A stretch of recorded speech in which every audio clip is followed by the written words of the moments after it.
పార్వతీదేవి శివుడి పుత్రుడే అయ్యప్ప స్వామి అని చెప్పి. అవును, అయ్యప్ప స్వామి శరణు ఘోషలో కావచ్చు, అయ్యప్ప స్వామి నా అష్టాత్తరంలో కావచ్చు, సహస్రనామాల్లో కావచ్చు, పార్వతీదేవి తనయుడని స్పష్టంగా ఉంది. ఓకే, అంటే ఆయన విష్ణుమూర్తికి తనయుడు అయి ఉంటే పార్వతీదేవి తనయుడు అని చెప్పొద్దు కదా.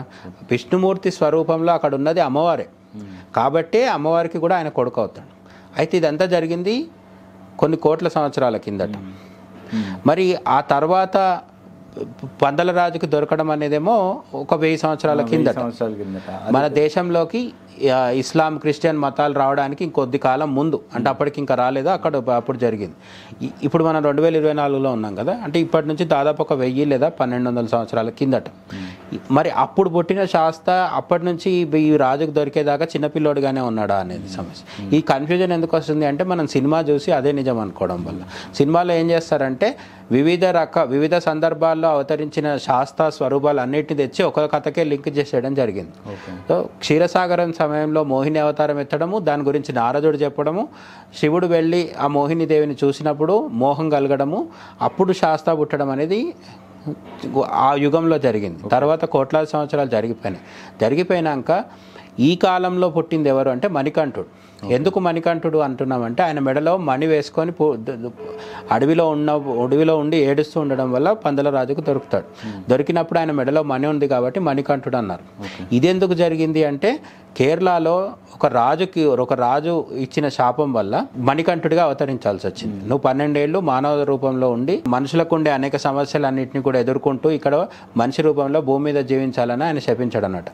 అది ఇంకొక పెద్ద కథ, అది కూడా మన గ్రంథాల్లో ఉంది. ఇక్కడ ఇంకొక ఇంపార్టెంట్ విషయం ఏంటంటే అయ్యప్ప స్వామి బ్రహ్మచారి అనుకున్నాం కదా, ఇంతకుముందు మనం మాట్లాడుకున్నాం. శబరిమల కొండ మీద మనం 18 మెట్లు ఎక్కి వెళ్తున్న, దీక్ష చేసి వెళ్తున్న 18 ఏదైతుందో, ఈ 18 ఎక్కి మనం శబరిమల కొండ మీద దర్శనం చేస్తున్న స్వామి మాత్రమే నైష్టిక బ్రహ్మచారి. అదే మనకు కేరళలో కావచ్చు, తమిళనాడులో కావచ్చు, చాలా చోట్ల ధర్మశాస్త్ర విగ్రహాలు ఉంటాయి, ఇంకా ఆలయాలు ఉంటాయి. అక్కడ ఆయనకు 2 భార్యలతో కలిసి ఉంటాడు, పూర్ణ పుష్కలాంబ అని చెప్పి. పూర్ణ పుష్కలాంబ సమేత ధర్మశాస్త్ర అనేది ఆయన నామాల్లో కూడా ఉంటుంది మనకి. అయితే శబరిమల కొండ మీద భార్యలతో లేడు కాబట్టి అక్కడికి స్త్రీలను, అంటే ఒక వయసు స్త్రీలని అనుమతించారు. మిగతా చోట్ల అందరూ స్త్రీలు కావచ్చు, పురుషులు కావచ్చు, అందరూ వెళ్ళొచ్చు. మరీ ముఖ్యంగా కంచి ఉంది కదా, మన సప్త మోక్షపురాలు అని చెప్పుకునే వాటిల్లో శక్తిపీఠాల్లో కూడా కంచి ఒకటి. కంచి క్షేత్రపాలకుడు, ప్రతి క్షేత్రానికి ఒక పాలకుడు ఉంటాడు. ఇప్పుడు మనం కాశీ తీసుకుంటే అక్కడ విశ్వనాథుడు, విశాలాక్షి, డుంటి గణపతి, బిందు మాధవుడు అని ఇట్లా అనేక దేవాలయాలు, అనేక దేవుళ్ళు ఉంటారు. కానీ కాశీకి క్షేత్రపాలకుడు మాత్రం కాలభైరవుడు. కాలభైరవుడు అనేట ఆయన ఆ క్షేత్రాన్ని పరిపాలిస్తూ ఉంటాడు. అంటే మొత్తం ఆయన ఇన్ఛార్జ్ అనమాట, ఆయన ఆర్డర్లో ఆయన కంట్రోల్లో ఉంటుంది క్షేత్రం. అట్లా మనకు ప్రతి క్షేత్రానికి కూడా ఒక క్షేత్రపాలకుడు ఉంటాడు. కంచి క్షేత్రపాలకుడు ఎవరు అంటే ధర్మశాస్త్రం. అందుకని మీరు కంచి ఆలయంలో పోయినప్పుడు అమ్మవారి సన్నిధిలో ధర్మశాస్త్ర విగ్రహం ఉంటుంది. అక్కడ పూర్ణ పుష్కలాంబతో కలిసి ఉంటారు.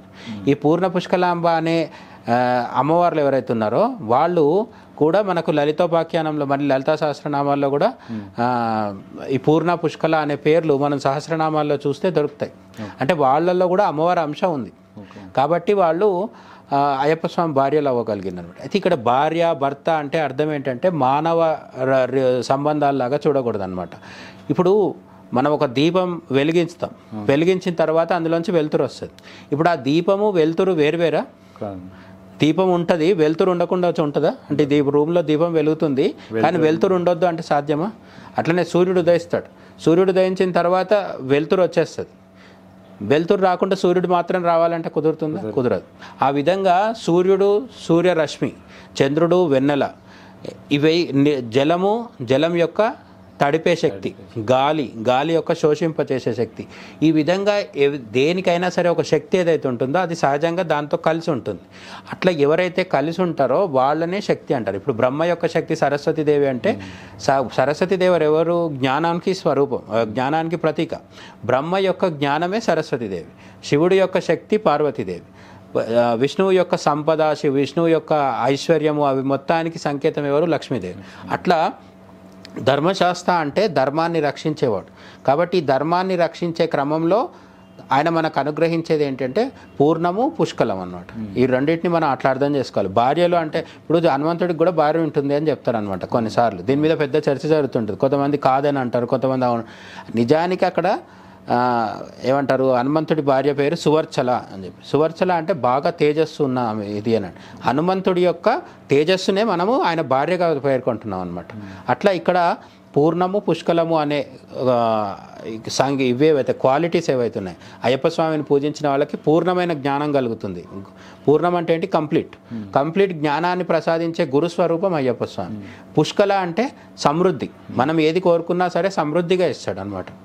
అది సంపద కావచ్చు, జ్ఞానం కావచ్చు, లేదంటే నా సంతానం కావచ్చు, ఇవన్నీ ఇవ్వగలుగుతాడు. కాబట్టి ఆయన పూర్ణ పుష్కలాంబ సమేత ధర్మశాస్త్ర. కాబట్టి అయ్యప్ప స్వామికి భార్యలు ఉన్నారనేది నిజం. శబరిమల కొండ మీద ఆయన బ్రహ్మచారి అనేది నిజం. అక్కడికి స్త్రీలు వెళ్ళవద్దనేది అక్కడ స్థానిక సాంప్రదాయం. మిగతా చోట్లలో అయ్యప్పని ఎవరైనా దర్శించుకోవచ్చు.